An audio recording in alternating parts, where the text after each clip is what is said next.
दबा तो नहीं रहे ना? नहीं नहीं, अरे आपकी आवाज कैसे दब जाएगी? आप बोलिए। हो गया ना, क्यों चिंता करते हैं? आपने बजट पे बोलने का अवसर दिया, इसके लिए आभार। महोदया, मैंने 2 वर्ष पहले भी अपने बजट भाषण में ये कहा था कि कोई भी बजट न इतना अच्छा होता है जितना सरकार बताती है, और न इतना बुरा या खराब होता है जितना विपक्ष उसको कहता है। ये माननीय मुख्यमंत्री जी द्वारा प्रस्तुत 10वां बजट है और अपने आप में एक कीर्तिमान है।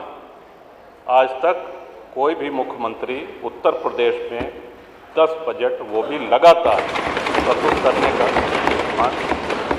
और इसके साथ ही साथ माननीय वित्त मंत्री जी का ये 9वां बजट है।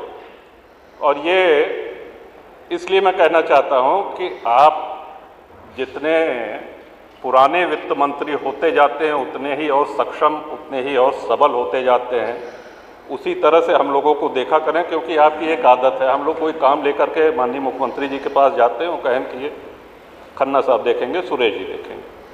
जब आपके पास जाते हैं तो आप कहते हैं कि भाई दांत के डॉक्टर को घुटने का दर्द बता रहे हैं, इसको आप वहाँ जाइए। तो अब आप इतने सक्षम हो गए हैं कि आप दांत के दर्द का भी उपचार कर सकते हैं, आप घुटने के दर्द का भी उपचार कर सकते हैं, शरीर में जो जो व्याधियां हैं उनका उपचार करने में आप सक्षम हैं। तो हम लोग आशा करते हैं कि आगे हम लोग इस तरह का जो भी जनहित में कार्य आपको बताएं, सहृदयतापूर्वक, आप कृपापूर्वक उसको हम लोग के कहे के अनुसार उसको स्वीकृत करें। महोदय, धन्यवाद प्रस्ताव पे 2-3 महत्वपूर्ण सुझाव हमने दिए थे। एक जल जीवन मिशन पे अधूरे पड़े काम और जल जीवन मिशन के काम के कारण जो सड़कें खुदी हुई पड़ी हैं। दूसरा सुझाव, विधायक निधि से हम सभी माननीय विधायकगण जो असहाय लोगों का उपचार करते हैं, करवाते हैं, पैसा देते हैं, उनके नियमों में सरलीकरण हो। और इसी प्रकार आयुष्मान स्वास्थ्य योजना जो है उसके नियमों में कुछ शिथिलीकरण हो, ताकि अधिक से अधिक लाभार्थियों को इसका लाभ पहुंच सके। ये सारी बातें मैं धन्यवाद प्रस्ताव में कह चुका हूं, तो इनको दोहराने का कोई औचित्य नहीं है, इस पर बल देना चाहता हूं। श्रीमान, सही बात है, सबसे बड़ा बजट है, सबसे बड़ी धनराशि आवंटित हुई है हमारे प्रदेश के विकास के लिए, लेकिन ये धनराशि व्यय भी हो। विजन है, नजरिया है, धनराशि बहुत बड़ी आवंटित हो गई है, 9,20,000 करोड़ या जो भी जी।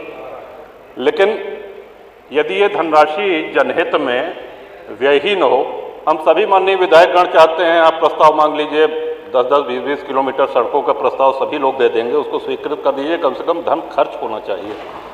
तो ये एक अनुरोध है कि शुभकामनाएं आपको, ऐतिहासिक बजट और इतना बड़ा बजट लाए, लेकिन ये धन व्यय होना चाहिए जनहित में। इसके साथ ही जल जीवन मिशन में जहां टंकियां नहीं बनी हैं या बनने के बावजूद चालू नहीं हुई है, वहां पेयजल का संकट है। हैंडपंप दिन प्रतिदिन खराब होते जा रहे हैं। हम लोगों के हाथ में अब हैंडपंप है नहीं, क्षेत्र की जनता आती है, हम लोगों से पेयजल की समस्या रखती है, लेकिन हम कुछ कर नहीं सकते।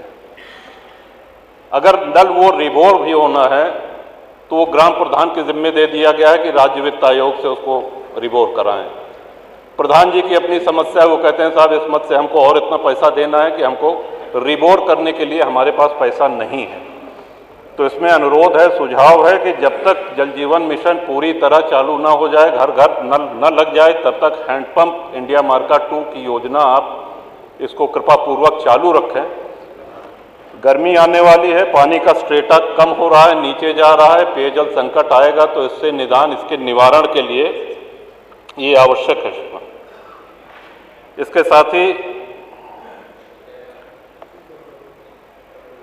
इस बजट में और बजट भाषण के साथ साथ धन्यवाद भाषण में भी एक सराहनीय बात हमने देखी कि बिजली के विषय में किसी ने शिकायत नहीं करी, लेकिन आ रही है बिजली, लेकिन आप इतनी अच्छी बिजली दे रहे हैं, उसको विजिलेंस वाले पूरा चौपट करे दे रहे हैं। बिजली संकट नहीं है, 18 घंटा, 20 घंटा, 22 घंटा आ रही है बिजली, लेकिन छापे के नाम पे इतनी बदनामी हो रही है और इतनी परेशानी हो रही है लोगों को, ये गत 3 वर्ष से लगातार मैं इस सदन में कहता आ रहा हूं। थोड़े समय तक तो इसका प्रभाव देखने को मिलता है हमको, तो श्रीमान ये उम्मीद थी कि माननीय ऊर्जा मंत्री आज उपस्थित होंगे तो उनको स्वयं ये कहूंगा, लेकिन विजिलेंस के मारे जनता त्रस्त है। हमको तो लगता है, आपसे अनुरोध है पीठ से, कि इन विजिलेंस के अधिकारियों के पीछे एक और विजिलेंस की टीम आपको लगानी पड़ेगी इनकी काले कारनामों को पकड़ने के लिए, तभी क्षेत्र की जनता चैन का सांस ले सकेगी। श्रीमान, इस बजट में